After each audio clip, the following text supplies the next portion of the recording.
Michael. Hey, Diane. Michael, we've both been listening to another podcast and it's causing us all sorts of emotion. I have to admit, I laughed out loud at a few of the texts you sent me because we were both on a bit of a roller coaster while listening to the 3-part, 6-hour series of the Ben and Mark show on the topic of higher education. And for those who don't know, and we suspect it might be a lot of people who listen to Class Disrupted, and are kind of from our education world. Ben Horowitz and Marc Andreseen are currently very successful venture capitalists at a firm called A16Z. They founded that firm and lead it, and they were both really successful entrepreneurs. And they each come from software and technology backgrounds, and their firm has a really successful podcast, and then the two of them get together and chat about hot topics on this other Ben and Mark show. And from what we can tell, this is a really popular show, especially among young entrepreneurs and folks in Silicon Valley and technology.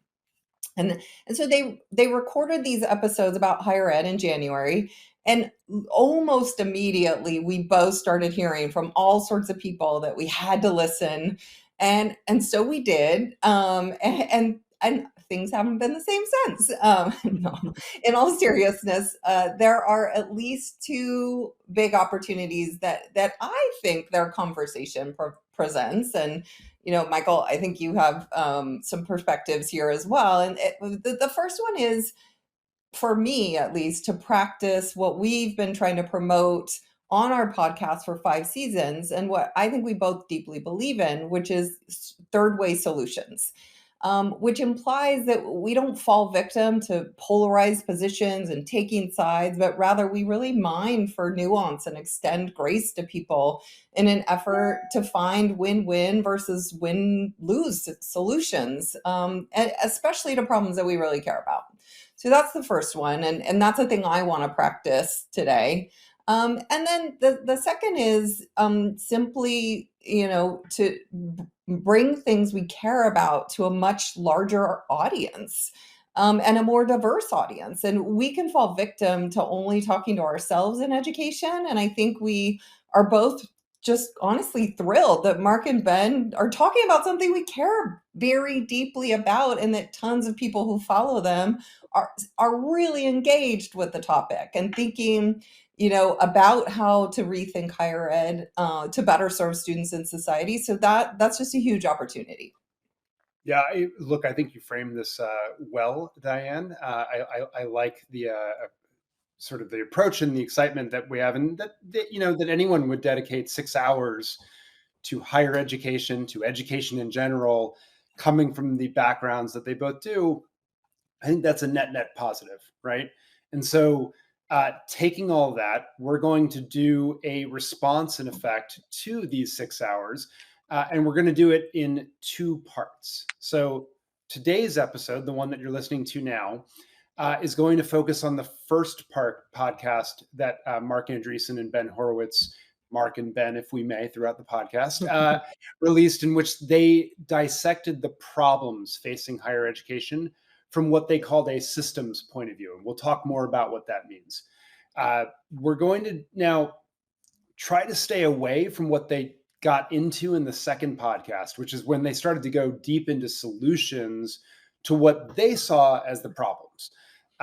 And yep, if you're listening, you're probably guessing it. We're going to do this in 2 parts. So the second episode for us will be mirroring their second episode where they started to get into solutions. I don't think we'll get into the Q&A third episode that they did too much ourselves.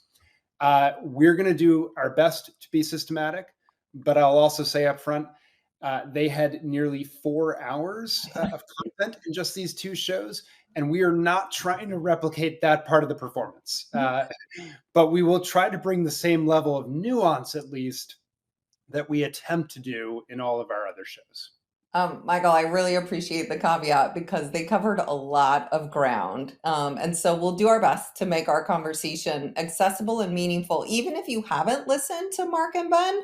And at the same time, we also want to build on what they laid down if you have heard them. So hopefully, for those of us nerds in education, we're going to try to differentiate as best we can here. It's a pretty big task, and so we decided we needed some expert help, Michael, and fortunately we have a very good friend who's the perfect person to help us think critically about the problems that higher ed today and the way its present form really present, and to unpack solutions. And so I personally am so excited to introduce our guest, Stacey Childress. Many of you will know Stacey, but for those who don't, Stacey has a very long list of experiences and accomplishments. And so I won't go into all of them, but I will share a few that are really relevant to the discussion today. So let's start with the fact that early in her career, Stacey was a classroom teacher. She's also spent about a decade as a software entrepreneur, founder, and leader. So right there, she's bridging two worlds that are really critical today. She then became a faculty member at the Harvard Business School, where she studied entrepreneurial activity in public education. She wrote 3 books, tons of case studies and articles, and was a very popular teacher who won awards from her students and the dean. And if any of you have ever run into one of her students, you know how popular she is. She followed that up as the CEO of the New Schools Venture Fund and AirDef, which is a whole new research entity that they helped to incubate and spin out. And just more importantly, Stacey's like one of the smartest people I know, period, and in education. And she sees the big picture and can break it down like no one else. And everything I told you takes a backseat to the fact that, in my view, she does what she does because she cares so deeply about kids, and that's what drives everything. And so I've had the privilege of working with Stacey on lots of things for many years, and to experience firsthand how her heart drives her work to make things better for young people. And so welcome, my friend. We are so grateful that you've joined us for this, what we think is a really important conversation. Yeah, thank you so much, Diane and Michael, for inviting me. It's great to be here, and really looking forward to the conversation. We'll never say that till you're done with us, Stacey. But I should say, Thank you. I was, I was one of those students. So I'll add that. But in addition to having known each other for years, being friends, we should also just disclose, I suppose is the right word, that we all serve on the board of directors with each other. And it's not just any board of directors, it's the board of directors of a new university, Minerva University, that I suspect we may end up concluding in the second episode tackles some of the problems that Marc and Ben outlined in their podcasts. But I just want that to be transparent, front and center, because we're not only going to come to this conversation as 3 individuals with expertise in education, but also as 3 trustees that are wearing that hat, that are trying to rethink some of the fundamental tenets of higher education. So with that outline, with that out of the way, if you will, let's dive into the first question, which I think is a pretty fundamental one, because in the first podcast, and Diane, you helped pull this out, but they lead in with Ben saying a very provocative line. And the quote is this: it's, "We as a society are running a scam and ripping off a huge percentage of our young people with the clear expectation that they are going to get a higher quality job and being able to pay for college, but that is absolutely not the case." So that sort of sets the tone for how they are tackling the problems facing higher ed. And Diane, maybe I'll have you kick us off here rather than throw Stacey into the deep end. But I'd love your take on Ben's first hot take, if you will, but then maybe also frame it as a general gut reaction, perhaps to their first show where they delve into and diagnose the problems as they see it with higher ed. Michael, I think it's a really interesting place to start. It's literally where they start, and it's like a fascinating place for us to enter the conversation. Let me start by saying, I wouldn't use the word scam because it implies ill intent. And, being one of the people who's sort of in the system that is behind that comment, I know that I don't have ill intent. I know that most of the people I know don't have an ill intent. So I wouldn't use the word scam. And at the very same time, I do think the evidence points to the truth of Ben's statement.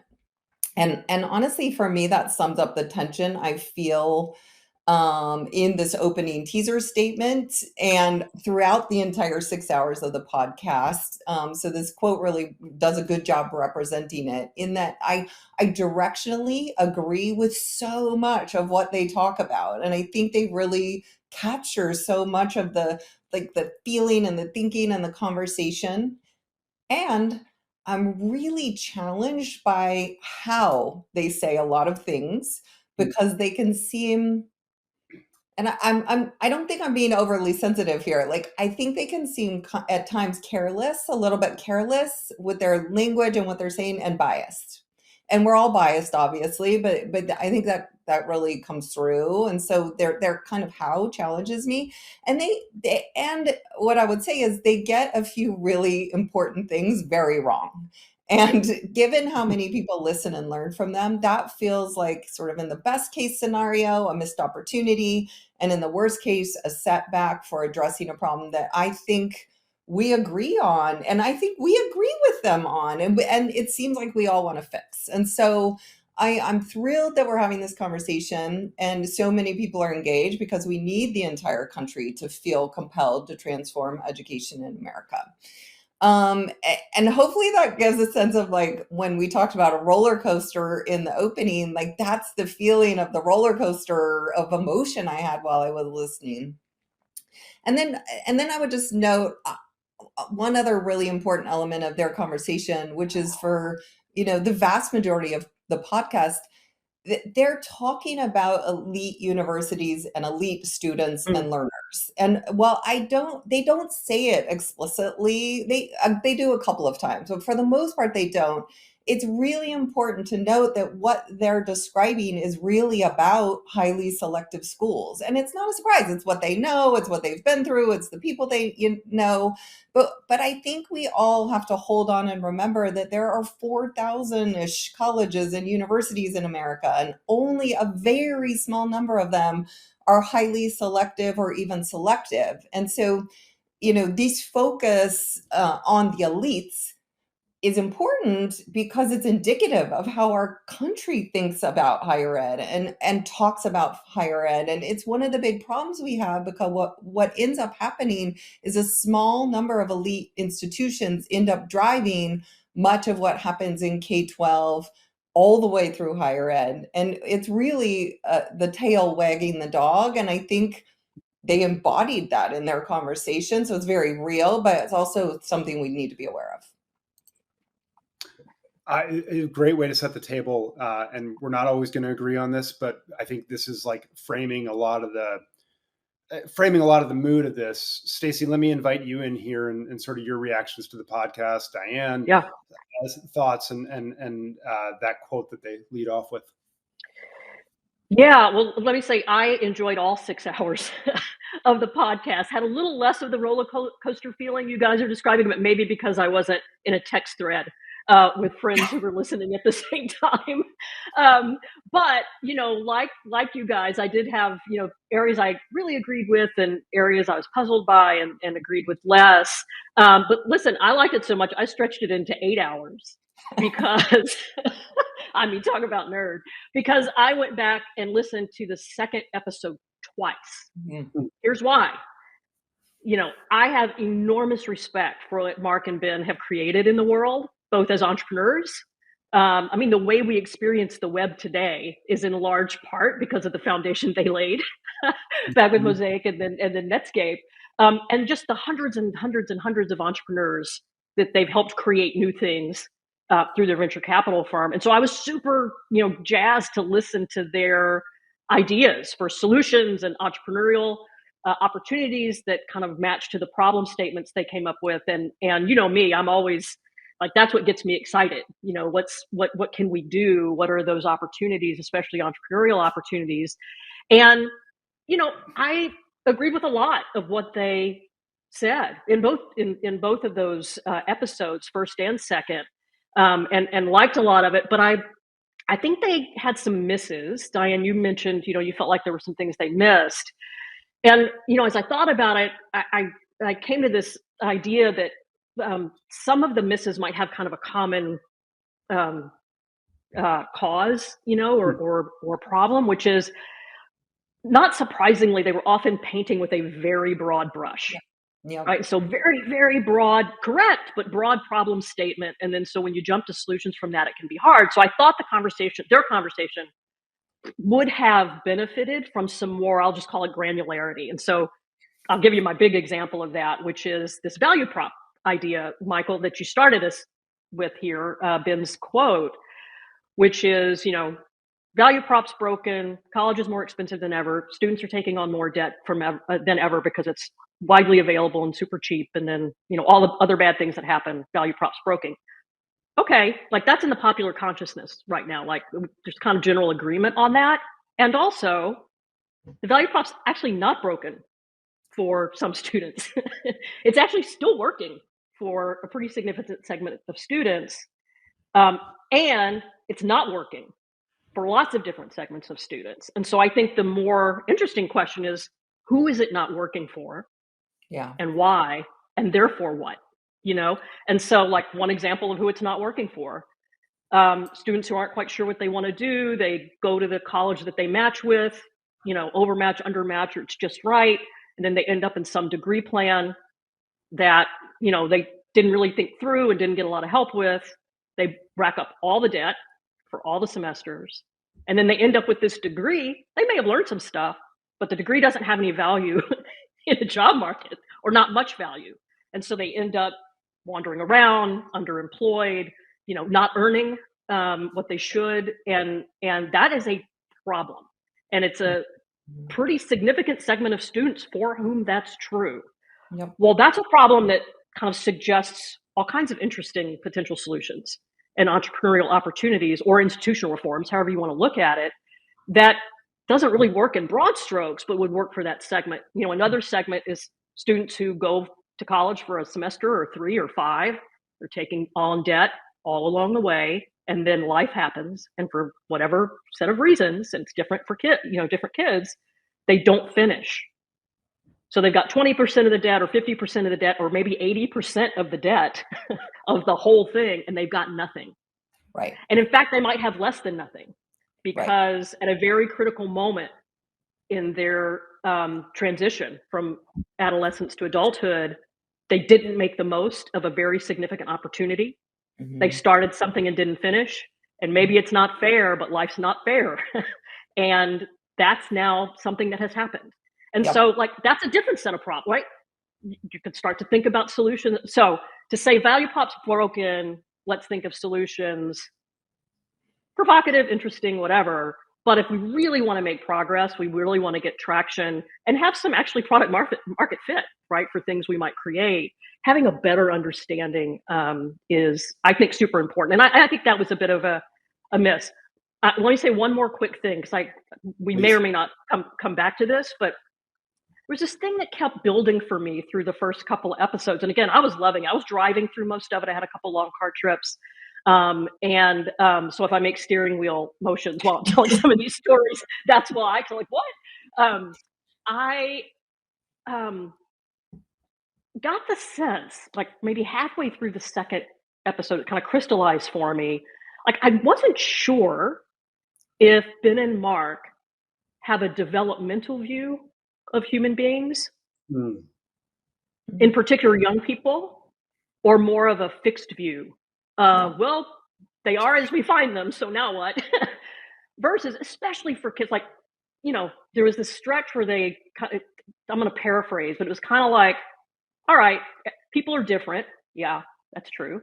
And young people are different from one another. And that difference is largely shaped by, when you're 16, 17, 18, it's largely shaped by your experiences up to that point, kind of your family, your community, the culture you're, part of.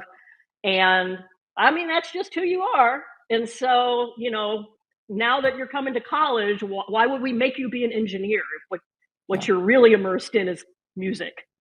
And,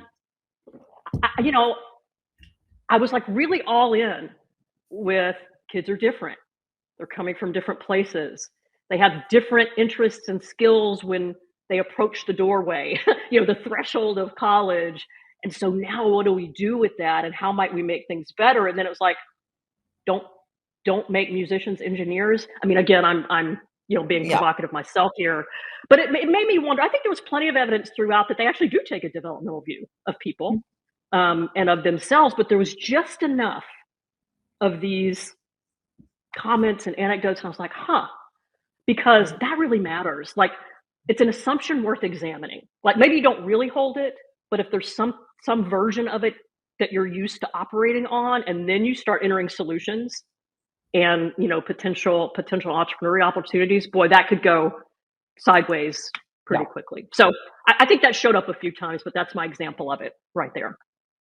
No, those are great, Stacey, and I think already bringing some nuance to the conversation. It's interesting. I think I'm probably closer to you than Diane, maybe on my reactions to this. Although I think, and we're going to try to hold on the solutions one. That was where I had more struggle, and I started texting Diane more. The first one where I felt like I was like really on there's some errors that I want to get into, but I felt like I was more in the bandwagon. That growth versus developmental view versus sort of fixed view, I agree that is something that sits there throughout the couple episodes, and I felt like Diane's right that some of the things that they expressed, and we're going to get into this more, were not the best way to express it, but they had this underlying view of human difference and leaning into your unique value that is very top rose that I liked.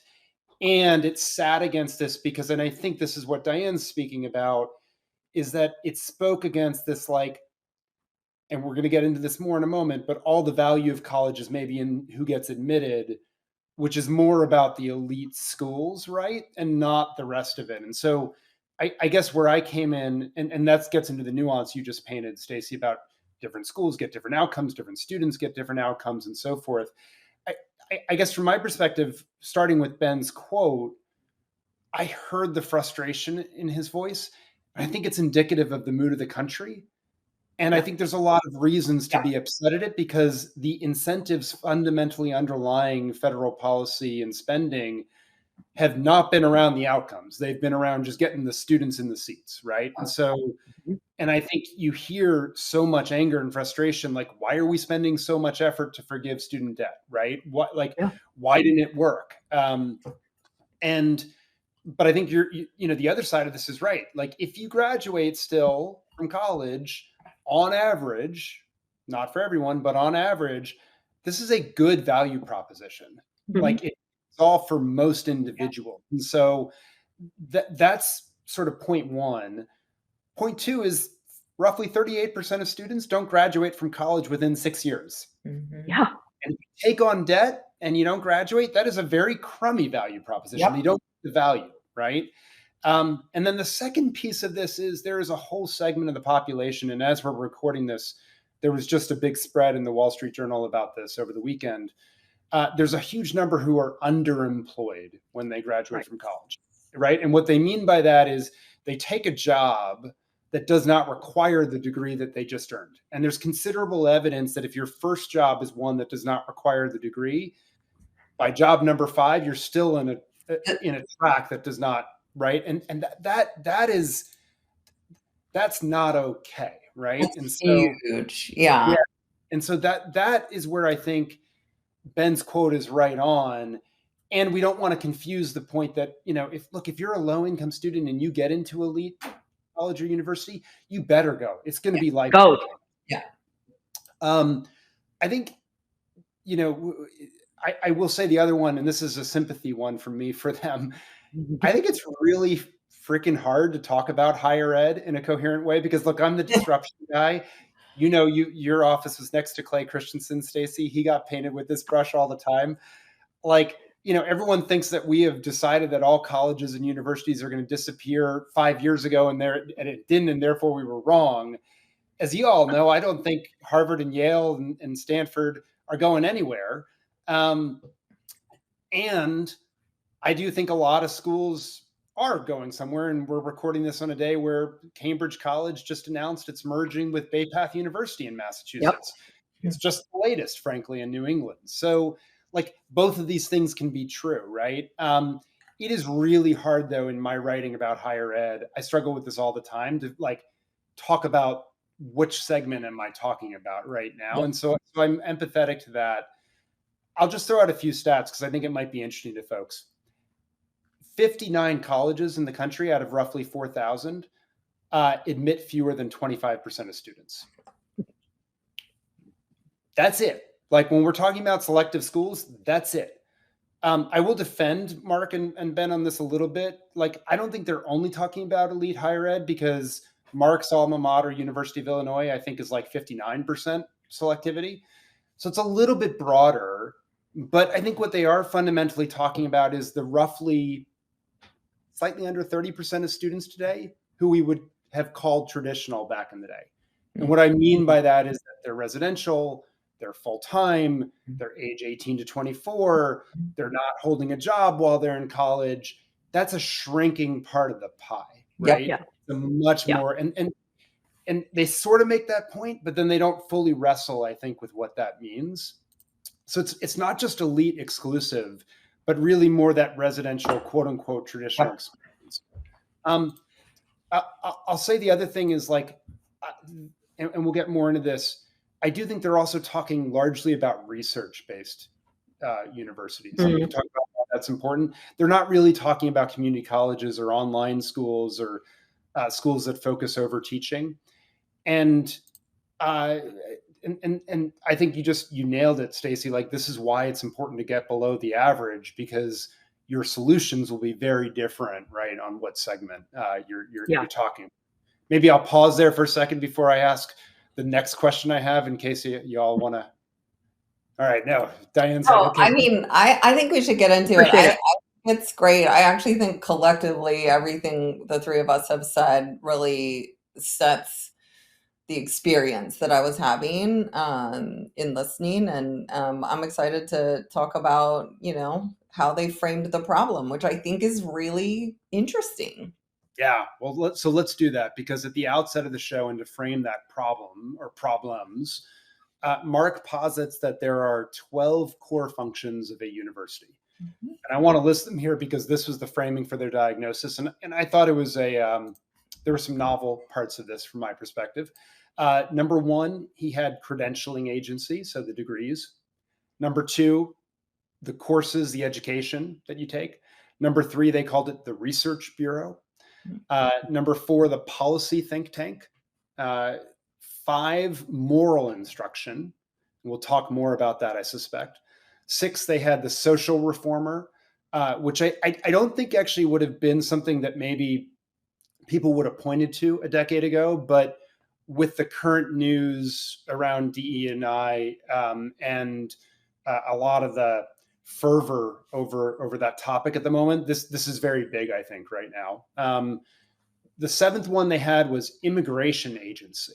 And so just to explain it for folks, basically the notion that higher ed is an attractor of international students, many of whom pay full freight and help make the business models work for these places.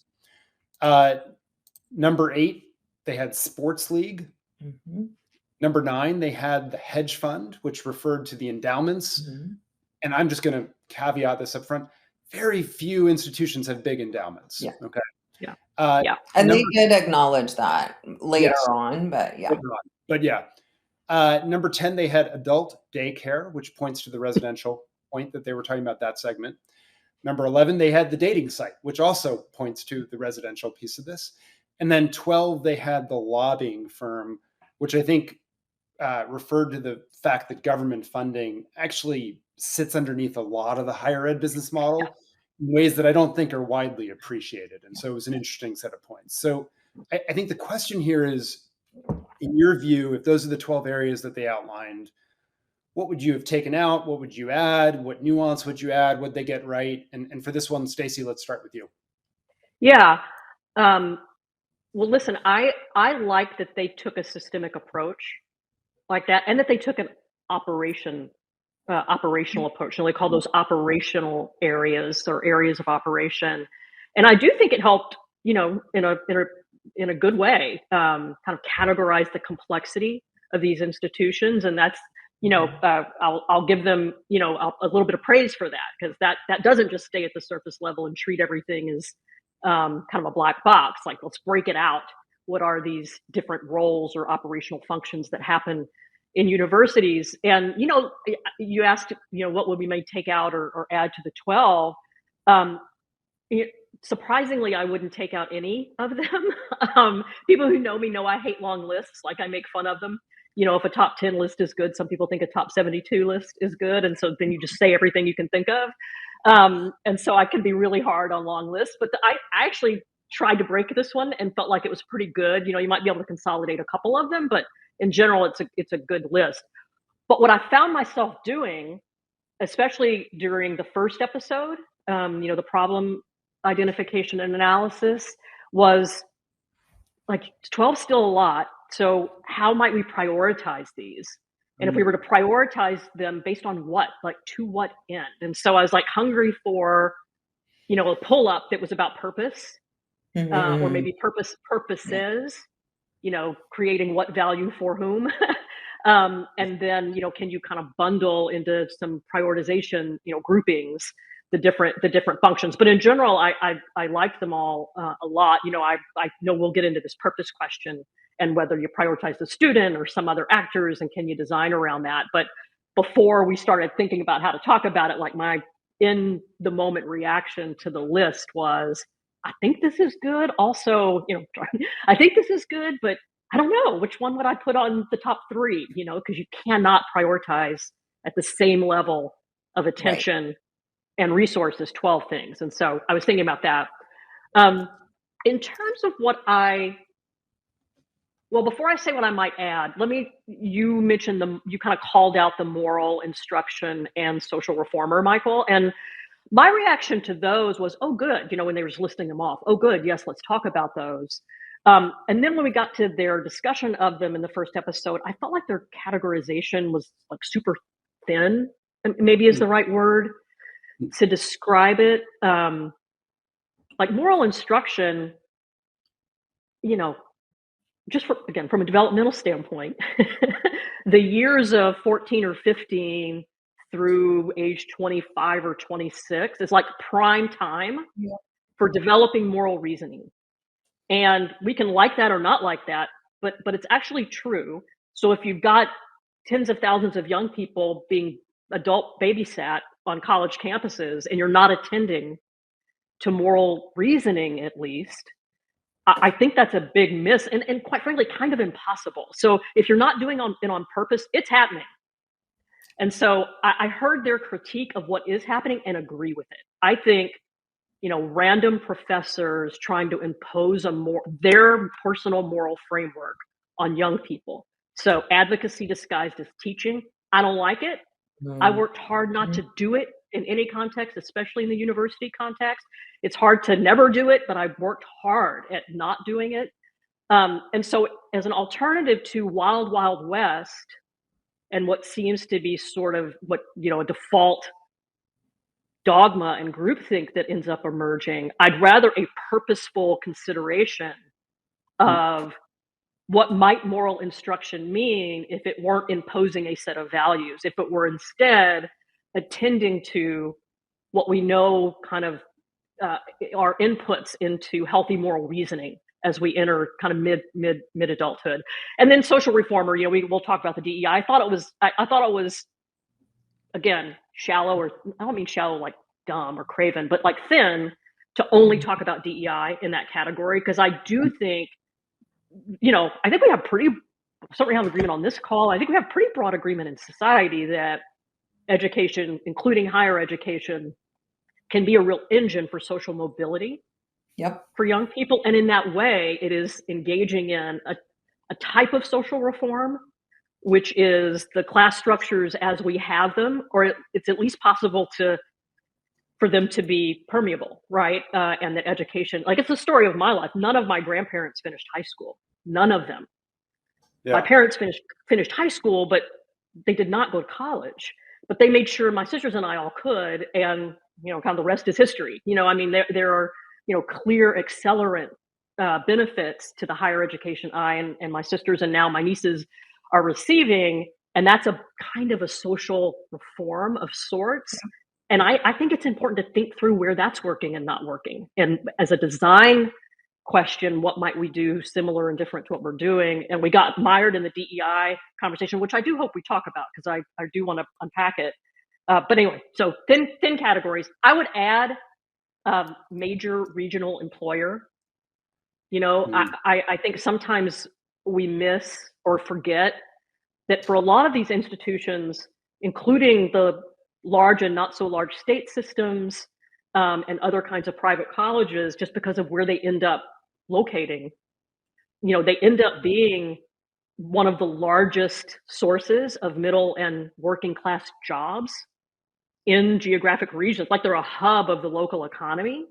And when you start to talk about we're cutting it 20% or 50% and we're going after administrative costs, it's probably not the director level people that are getting cut. It's like the assistants, the administrative assistants and, folks who work in the operations plant and that kind of thing. And so it doesn't necessarily mean you shouldn't take on administrative costs. I agree you should, but I think not acknowledging that in addition to all the other roles it plays, in most communities where these institutions exist, they are a major, if not the largest employer. So that was the thing I would probably add and think through the implications of. Great set of points. Diane, why don't you jump in? Yeah, I love that last point and reminder about the regional employer. I didn't think about it until Stacey brought it up, and it's profound in terms of communities that these institutions are in. I just want to underline, highlight, exclamation point what Stacey said about the moral instructor piece being fairly limited or thin. I think that maybe came because they drew on the universities, as many of them being originally founded as religious institutions, which seems really sort of somewhat disconnected from where we are today. It feels like there were some big gaps there in like historical development. And yes, about human development, the age range, etc. I was thinking that, I was thinking about the language choice of social reform. And another way you could frame that whole category is just like, are we promoting and supporting the American dream? And, that's going to appeal to, some people in our polarized society like social reform, some like the American dream. It's two sides of the same coin in my view. And so, I like that. Yeah. In terms of my thoughts about the list, similar to Stacey, I had never thought about those particular buckets, and so it was provocative in a really thoughtful way. I was really I was doing this side by side comparison of how I would think about K-12 institutions and higher ed, and like what's the difference, and do those buckets line up or not. That's probably a different episode, but it helped me kind of think through them. Plus, I was layering in our experience at Minerva, which is really interesting because Minerva is a modern university, very young, designed to address a lot of what Marc and Ben are talking about. And so many of these buckets are really absent from Minerva's operations. And the focus truly is on students. And I will say, to steal sort of their punchline, I do think Marc and Ben make a compelling case that they believe universities should be focusing first and foremost on students, which I think is at least is totally aligned with like how I think we see the world. Anyway, so I was using those sort of experiences as I was thinking about their list, and again, couldn't poke a lot of holes in it and didn't really want to leave anything out. I did think adult daycare was interesting because we talk a lot about it in K-12. We call it custodial care, but I hadn't made the direct connection to higher ed. And maybe it's their sort of provocative title or naming of it that really makes us think that way. But, it made me realize and think about the dramatically different experiences 18-year-olds are having in our country when they go to a residential sort of country club style 4-year college experience versus those who are literally going directly into work. Many of them living at home with families, taking on huge responsibilities. And so there's just these really polar, disparate experiences, which is fascinating to me and connects back, I think, to what Stacey's talking about of like, we really need to segment and think about who's not being served more than this broad brush approach.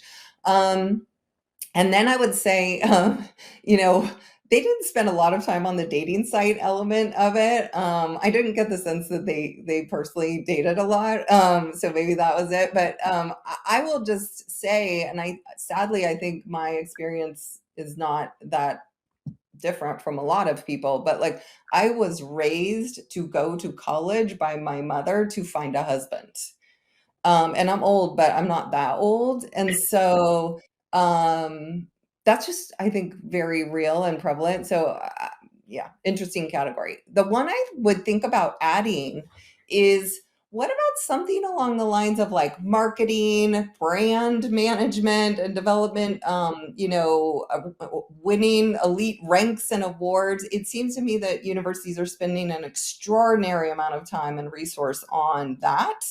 And, so that's the only thing I was thinking. Like reputation building and management. Yeah, that's interesting. Yeah, it's a super provocative one, Diane, because when I think about that, I think of it as an outgrowth of some of these functions. But you're right, it's taken on its own life. Yeah. Indeed, the story of Northeastern University becoming a top 25 university is manipulating the US News World Rankings like an outward, cynical, completely straightforward way to become a top 25 university. Well, and my alma mater, University of Southern California, is maybe one of the first that really did like employed enrollment management to this end, et cetera. So yeah, I think. Yeah, it's a really good point. I will say, Stacey, also to your point about how there was sort of a lack of prioritization of the 12, I think to some degree it actually wove into Marc and Ben's point, which is that there's so many different stakeholders here that's why it's really hard to manage these institutions. I do happen to think that there is one of these that sort of rises above the others on on these campuses, but we'll get into that in a moment. I will say overall, I like how they pulled this apart. I've always thought and written about it somewhat differently. Mine has been that colleges and universities are essentially running 3 incompatible business models. And I suspect I'll get into the implications of that later. But the 3 I've always listed in the bundle are, number 1, research, which I would view as what I call a solution shop business. Basically, we throw a bunch of stuff at a problem. We have lots of experts working on it. We don't know if there's going to be an outcome here or not. Some of it pays off, some of it doesn't, right? But we hope so, okay? The second is what I call the teaching, and colleges and universities treat this as a value-adding process business. We ship in this class of students, I deliver the content, I ship them out the other side, and yeah, I'll leave it there for the moment. And then the third is what I call the social network, which is really a facilitated network business. It's people who participate in the network not for its own sake, but because they're getting some other value out of it. And my sense is that this is the one that Marc and Ben missed the biggest one. And I think it's a huge one because yes, they have the dating site and the credentialing function, but those emerge from the college's role in building social capital. And colleges are really the original social network. I mean, Facebook started out by replacing the print Facebook on the Harvard College campus. And to me, a lot of these things, it's not just the social capital in your class or with the 4 years that are living with you at that point. It's really across years. It's really why elite higher ed, in my judgment, like the value is their exclusivity because you're part of the tribe. Human beings as social, we like tribes, we like comparisons. And so I think that's the big one that I would say I felt was missing from the list, even if glimmers of it sort of appeared. Mm-hmm. Yeah, I think that makes sense, Michael. And we can unpack some of the aspects of that social network that might come into play as you're thinking about solutioning towards better outcomes on some of these other dimensions, I think is like really interesting idea. And I like your 3 buckets a lot. They're a little more manageable for me. A little bit more manageable. I think in threes, right? Is that better or worse? I Right. don't know. Right. Okay, so I don't know. but broadly, it sounds like we don't hate their list. We think that they got with some nuance that they broadly speaking, it's pretty provocative and makes some sense. And I guess of that, they diagnosed problems in each of those 12. What, in your views, did they get right? And before we do the wrong, let's start with the right. Stacey, what would you give them the check mark on? Yeah, I mean, I've alluded to probably most of these already, so I'll just tick them off. Like the value prop analysis that we talked about. Like, I'm not sure they're 100% right on all of the components of what's driving the problem there, but that actually doesn't matter. I think that they're right that for many segments of students, way too many. Yep. It's just not working. The promise doesn't live up. The outcome doesn't live up to the promise. I think they got right and just kind of appreciated both their take and some of your take, Michael, on the structural, the economic structure of the field that's driving so many of these problems, and how interdependent the different variables are, and how difficult they are to disentangle and address independently. And I think they got that right. And of course, that drives the part of the value prop problem, but is a problem of its own. And I felt like they just kind of nailed that analysis as it relates to relatively well-resourced schools. I think they missed as we were talking about already, some of this other big segment of schools. The credentialing signaling function, like, I'm glad they spent some time on that. There's some signaling about attending, as I referred to earlier. Most of the signaling is on getting in and then also finishing. Like, that's where unless you're Mark Zuckerberg, right? Unless you're Bill Gates or Mark Zuckerberg, where quitting is sort of your badge. Like, for everybody else, it's the getting in signal and then I got through it signal. Right. That's so important. And as Michael, as you I think so, pointed out so well a couple seconds ago, it's the first job and more. Like, it matters a lot for first job and second job, third job, fifth job, but it matters for a lot of other things. That the signal's not just about fitness or readiness for a particular entry level position. It's also about who you belong with. And I think in that sense, there's enormous power and huge challenge that we ascribe so much signal or so much value to that signal. And it's real. It's shorthand for lots of stuff. And I have personally benefited from it. Like, I am aware of the benefits of this signal of where I got my graduate degree, right? And it's enormous. I actually, while there were some things I disagreed with, or a couple things I disagreed with, and some things that made me wonder and think hard about, which is good, I actually agreed with a lot of their DEI analysis, which may be a surprise to you guys and maybe a surprise to some listeners. So let me say why. What I think they got really right, and I think Ben really carried the ball here, carried the torch here. The discussion about diversity, equity, and inclusion needs to be grounded in some sort of purpose and outcome that we are aiming toward. Mm-hmm. And in this domain, like our organizations, any organization, and in higher ed institutions, it's got to be anchored in talent. Yeah. What is the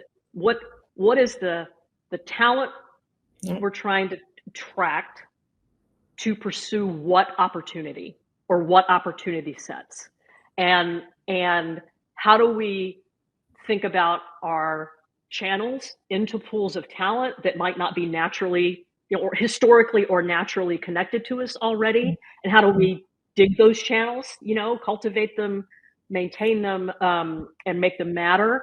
How do we create a climate and a culture of learning and community and dissent and learning where people want to be?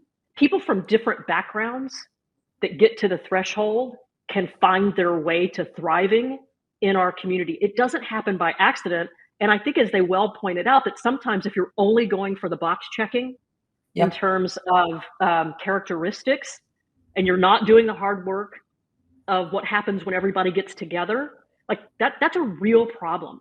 And I think we find ourselves in a moment where that's happening in many places. You got to do the hard work of removing any implicit or explicit bias that might, your admissions processes for students and your hiring processes for faculty might be laden with these biases that you just are unexamined and can be tweaked to make it more possible, if you've got the great pipeline, to see what you want on the other end of it without having to engineer quotas, right? I just think they're absolutely right about that. So they just kind of sum it up and say, when DEI programs, most of them are probably started with good intentions. Maybe not all. I think most of them probably are. But when the design process makes its way into a self-perpetuating bureaucracy that's in charge of it, that then has as its main function, because it's what bureaucracies are good at, compliance and control, box checking, policing, that's where it goes wrong. And I think too many places are demonstrating what it looks like when it goes wrong. Not every place. Like, I think Ben gave a great example of how they thought about a DEI strategy. They didn't call it that, but a talent strategy that prioritized diversity, equity, and inclusion, even if they didn't use those terms, to build the firm they've built. And that's a great example. Three of us have examples too that we could name, and I won't. But it can go very wrong, and in many places has. And I do not fault them in any way for being, I'll just say, courageous enough to actually have that conversation and say, here's what they see happening in some places. Now, again, I have some disagreements with the way they approached some of the conversation and where they ended up on a couple things. We can talk about that later. But I thought that analysis of not in general any DEI program is inevitably going to get there, but man, it sure can get there if you're not really clear about what you're doing and why. So I'll stop preaching. No, that's a great set of thoughts. Diane. Well, I will just say I really like Stacey's points and wish to be associated with them. I will just add to what I thought were big and important points that they made again and again, that I really think are at the heart of the problem. The first being, and you alluded to this, Stacey, but the focus of universities is currently, so many of them, really the rule versus the exception, quite frankly, is to not be focused on educating young adults and preparing them to launch into successful careers. And we talk constantly about the importance of K-12 institutions having clear purpose, and our bias is that they must be educating young people to successfully prepare and launch into an early adulthood, and here's the next level, and they're not focused on that. And so I think that they just really hammered this point over and over and over again, and I really think it was at the foundation of what they were talking about and doing. So that feels really key to me, and I really appreciate them for it. And I think what they got to is universities have far too many competing purposes, and they have far too many constituents in a very elaborate bundle of what they're doing that's evolved over time. And so to me, that was the big macro takeaway there. And I in terms of the problem definition, I agree with it. At the high level, they well, let me just say, as I'm in complete, as Michael, this season, I've been reflecting a lot on the simplicity of running a company versus the school system. And, I would say this is the perspective, obviously, that Ben and Marc bring. That is their experience and their expertise. And it really is very true to me. Businesses are more focused. They have fewer priorities. They focus their constituents. And we do not do that in education for good reasons and lots of things. But there's a real contrast there. So those were my key. that all lands for me. Stacey, I'll just quickly say, maybe you're surprised. The DE&I points you just made all lands with me as well.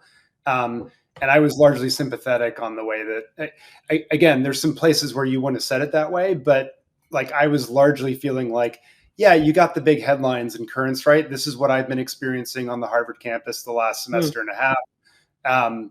As a faculty member, I'll say as a Jewish faculty member, right? Like, so I think that was right. And Diane, I also agree with you. Like they, I think correctly say student ain't the central focus, right? And that there's many stakeholders and the right one isn't being prioritized. I'll have a hot take of how to frame that. That'll be a little bit different from student-centered later. So y'all can yell at me then. But at the moment, I would argue it's largely the media, the faculty, which I think is consistent with their view. And then they have some head nods to the media driving that a little bit as well. I'll quickly run down them. Research, they talk deeply about the replication crisis and that it's probably worse than we realize with a lot of fraud going on. That's consistent with what I'm hearing as well. Most of the research that gets produced isn't read. Much of it isn't useful. That's consistent with what I see. I agree with them. The incentives, I think, are really bad in the academy around this at the moment, around the publisher parish incentives and tenure. And the federal government role in all this is stuff that I'd heard a little bit about, but actually what they brought to it was somewhat new to me and made some sense. It was interesting in any event. Credentialing and signaling, again, the value of the admissions for elite higher ed and the piece of paper saying you graduate. Yeah, I agree with what you said there, Stacey. Sports league. This isn't true for every institution, obviously, but I do agree with Ben that for those places that are running big sports operations, it is corrupt and immoral at this point, and I have a major problem with it as well. And I like college sports, but I think we got to make some changes. Hedge fund, I appreciated the nuance that they brought to this one. It wasn't one of these, but look at the endowments; they should be able to afford everything. They were properly nuanced. The operating budgets of these places are huge. If you were allowed to spend every single dollar, you would wind through that endowment really, really quickly, number one. Number two, most of the dollars are dedicated to certain causes or faculty positions or whatever else.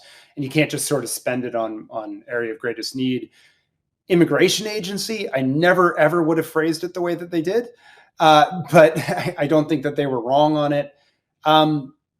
And then just last one, the growth of costs because of the bundle and the administrative overhead being a big driver of it. In my judgment, they got this fundamentally right as well. Obviously, DEI is a portion of that.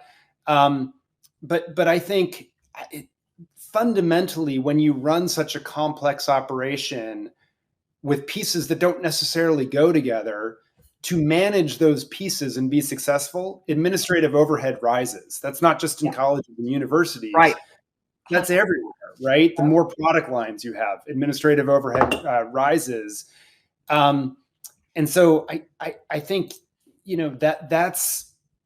that's driving a lot of this. I thought it resonated. I might have been, we can talk about solutions later to that. Okay. But I'll leave it there and say, if that's what they got right, let's get to the juicy stuff of maybe the important nuance that perhaps got lost or what they got wrong. We've already alluded to some of this, so we don't have to reach the wall, but where would you want to take this? Let me name a couple things, Michael. Like you said, we've already sort of referenced, or at least I have. I think we all have some of the things we're like, Diane, you said a few minutes ago this thing about what we would love for the purpose of universities to be, right, is getting kids that next phase of launching towards successful adulthood, human flourishing, right? Young people who are ready to thrive throughout their lives, live a good life, take care of their families, all of that. They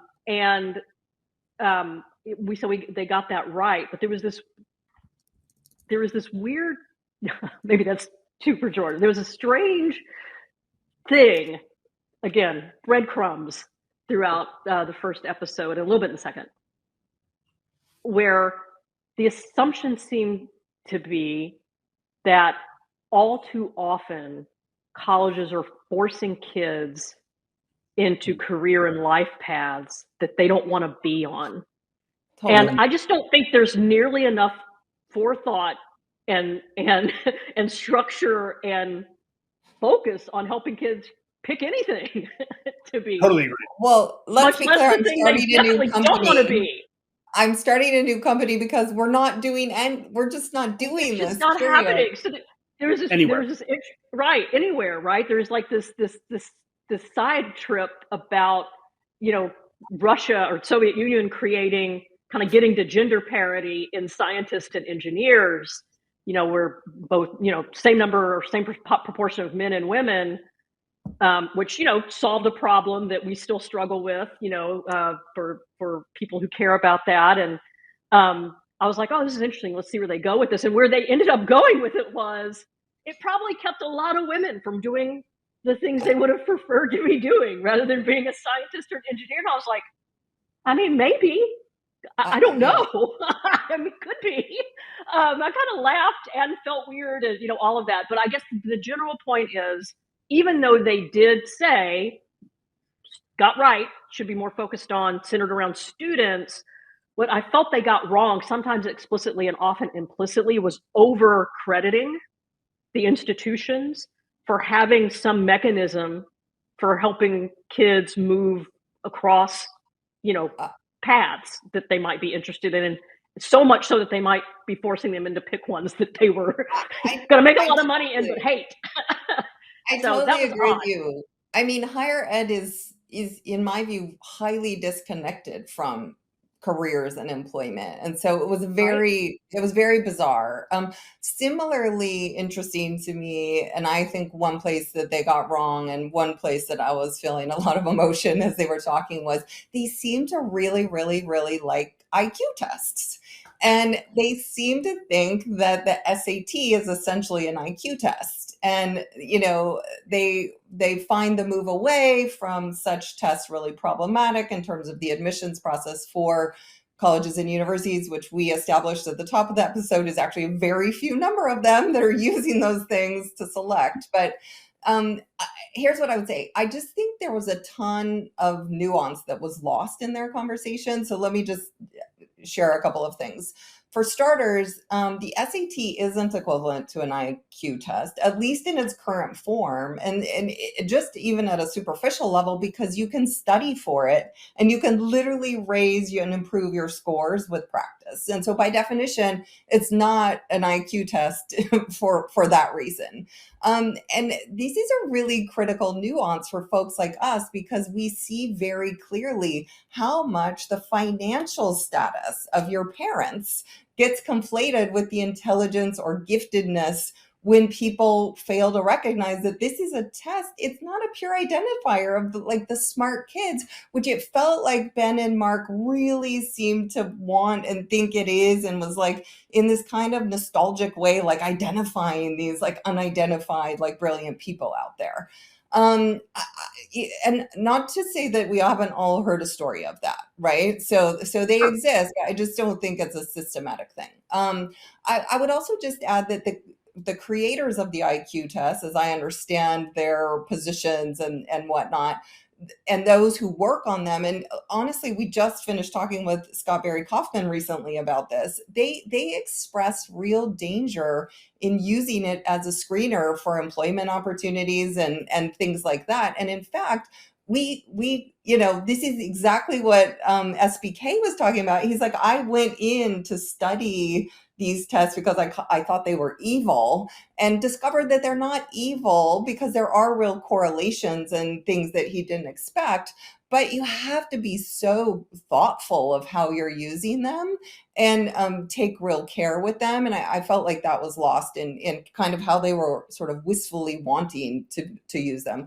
And I will also just add that Marc and Ben seem to be less than impressed with the actual education happening in universities. And so they talked a lot about the value being the selection on the front end, and then employers 4 years later using the signaling credential that I forget what was the word that Marc kept using. It was like that you completed. It wasn't persistence, but it was something like that. They Con- uh, literally con- uh, conscientiousness maybe, or something like that. Yeah. Yeah. So it's And like that's these true. two pieces. It's true, but Yeah. I was missing like, wait, what's happening for 4 In years between. in between, you know? Adult daycare. Right. And then they said this funny thing where they're like, we really need the colleges to do this, or they implied this because we as employers can't give IQ tests because it's illegal. And so we need you to sort of screen for us. I was like, that was bizarre. So there, I just feel like there was a lot wrong and confusing in that entire line of the conversation, which took up more space than I would have thought it would have taken up. And this is where I'm going to loop back to the points you all were making earlier about what I would call growth mindset, and this do they believe that humans developed, or is intelligence fixed? Like, what we're actually going back to some of the early philosophers that they cited, and at some point we'll get into one-to-one tutoring and how they were like thinking we should be like Aristotle and Socrates. But like I think it's a perfect example of like I don't know exactly where they stand on growth mindset. It wasn't clear to me because a lot of the things they said sort of represented a fixed mindset view of humans. But then they have these real growth mindset parts. And so that's probably very real. That's how, humans are. We're not one or the other. We flow in and out of those two states. Yeah. So let me just leave that there. I was going to say, let's pause on the SAT thing for a moment. Stacey, I think you have some thoughts on that, and then I'll jump. And Diane, maybe let's circle back to the rest of your list. Yeah, listen, I always I'm conflicted in this SAT conversation, not like formally conflicted, but I feel conflicted anytime, not just in this conversation, like in any conversation about SAT or ACT or standardized tests of any kind. When we talk about them as a threshold marker of readiness, look, I don't think those tests are perfect. In fact, they're like way not perfect, right? They're far from it for all the reasons you said, Diane, and I won't repeat them all. I'm also like a big fan of all the new forms of assessment that are coming into being and use. We can call modern forms of assessment that are more focused on what you're learning, like how you're progressing along a set of competencies, maybe from novice to mastery, or however you think about it, and kind of embedded in a learning environment rather than stop and take a test. Like, I'm a big fan, as you guys know, of all of those. I have invested in lots of them that didn't pan out, and some that are still in the works. And so I might be about to lose my badge of personalized, competency based, forward thinking. But I just think we have to be realistic about what we're asking when we what we're hoping for when we ask a constituency like top tier employers, like Marc and Ben are, and they represent lots of them, right, in their companies and in their colleagues at other venture capital firms and similar professional services firms. They have long seen those kinds of instruments as an indicator of something. Now, to your point, Diane, kind of agree they're not quite getting the nuanced sense of what they do and don't tell you, but at least it was something that seemed independent and third party. And if we're saying you're wrong about those, don't even use those, we don't really have the thing to replace it with yet. Let me say it differently. We don't have the ecosystem to replace it with yet. We've got a lot of really interesting things happening, some things that are actually way far along, but none of which are totally market ready for broad scalable, valid use that are also already adopted at scale. And so the alternative to don't use this thing that's wildly imperfect, but that you like, instead use nothing for a while we figure this other stuff out. Like, I actually think that's what they're really, maybe I'm giving them too much credit. I think that's what they're really expressing as a frustration. Not, I have to have an IQ test, or give me the SAT because it does all the things it does and it's an IQ test. I think they're saying, I need something. Like, if you're taking those away, you got to give me something that validates, what the threshold level of skills, abilities, competencies, ability to learn, ability to grow are, which I think is a little ironic since we're wondering about their growth mindset belief. But so that's like, I'm not for or against standardized testing as like in the broadest sense. I have real challenges with them, and I also, just from a change management standpoint, especially at the sector level or at the societal level, we can't just say those don't work, stop using them. We'll get back to you in 5 or 10 years and tens of billions of dollars later in investment when we have the things that replace it. So I think that my sense is that's part of what we were hearing from them. I don't know. That's my Yeah. interpretation. Yeah, what do you think about this, Michael? And I'm just gonna say that they've had an impact on us because we're over the hour mark. I don't think we've ever Oh my recorded an God. episode that's over an hour. So Wow. No, I know. I've been watching that. So for those who are listening, when we keep If this you're in, still listening. if you're still listening, we apologize. But no, the on the SAT point, I don't want to get into the solution piece of it because I think there's an interesting strand here you could follow. But I will say my biggest frustration with the problems episode was where Diane was as well on the IQ point. But I will say what I found interesting about it and why I was so excited to keep listening is I think it's a very interesting window into how employers and companies yeah, are thinking. Totally. And this is one of those places where interpretation can become reality, right? If this is how they interpret the world, it could be right or wrong, but if like they walk away from it because it doesn't matter. Now, I'll say, I think they would argue back at us and say, well, we grades are not, high school grades are not helping people distinguish anyone because of grade inflation and et cetera, et cetera. I think they're right on that yeah, by and large. I think there needs to be some objective measure to Stacey's point, third-party measure.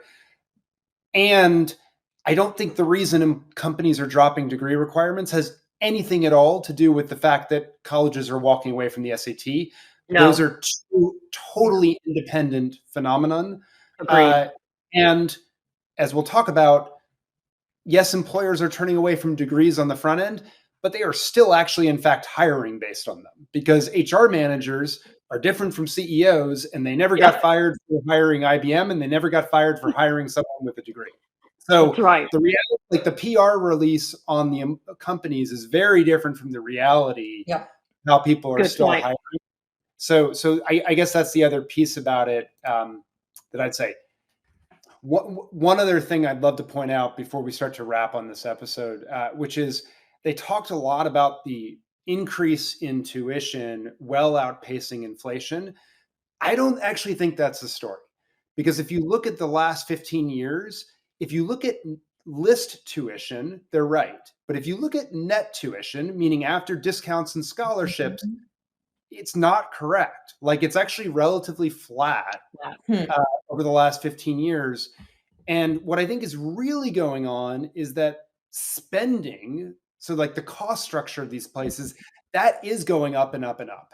It's why like there was a whole decade of launching overpriced online master's degrees that made huge profit to basically hold up the other parts of the bundle. And then everyone of my higher ed friends say, Michael, online is not lower cost. You're wrong on disruption. I'm like, no, because it's in a business model that's failing, right? Yeah. But I think that was a very big thing that they missed. Yeah. Is that it's not tuition, it's the costs. And the reason the costs are going under is because of or going up like this is one, the bundle, but two, it's because they're also trying to improve the bundle, right? So, when Stanford adds the high class dining facility, or actually I should say it the other way, right, Stacey? When Harvard Business School adds Spangler, Stanford Business School better respond, right? Yeah. And so when one place adds the student success function or the DEI support or whatever it is, because like, hey, the diversification of students, we got to support them. You better bet other places better respond. So it's the fact that these places have negative economies of scale. The administrative overhead keeps going up because of the bundle. It's expensive to manage, and that they are trying to improve in their current paradigm of improvement, which we've all said we're not sure that they're improving against the right things. Yeah. But that's sort of what's driving the fundamental cost structure that I think is out of whack, is what I would say. That makes sense a lot. As I think we've covered a lot of ground. Maybe as we we do our listeners a favor and start to wrap here. I think one thing that really I've spent a lot of time thinking about afterwards is with my CEO, entrepreneur, educational systems leader hat on. One of the things, my one of my very first early board members, like Silicon Valley person, said to me was like, "Look, if you are not as an organization or company or an entity growing, you're dying. Like there's only two states. You're growing or you're dying." And so one of the questions I kept thinking about is what does it mean to grow as a university if you aren't increasing the number of students you serve?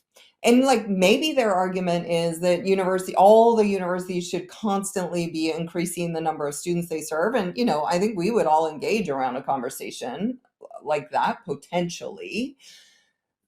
But if that's not real and true, how do you stay in growth mode without growing the number of kids you're serving? And so I wonder, is that what has happened over universities, which are some of the oldest institutions in our society, and fairly young society, but nonetheless some of the oldest ones? And is that why they are such complex bundles with so many constituents? Is because that was how they were growing so they wouldn't die. That just, yeah. I think that's really interesting. I think it points, Diane, to, again, a bunch of the elite colleges over the last 15 years have added to their class. Yale added 200 students per class. It cost $500 million to do in CapEx. Wow. These places have negative economies of scale. And so I think you're right. That pours over into administration. It pours into research. I'll make the provocative statement. I'm glad that there's some institutions that are research first, but I think they should advertise themselves as such and not try to be all things to all people on the other side of this part of the spectrum. That's probably a good lead into, because you've led us towards solutions. So let's wrap here and then perfect place to stop. Meet people back. We're not going to bore anyone with what we've been reading or watching because what we've been listening to. And so we're going to stop there. And Stacey, thank you for joining us on this first Absolutely. part. Stay tuned. Don't go far. We're going to have you back on our next episode. Thank you all for bearing with us and engaging with us on this episode of Class Disrupted.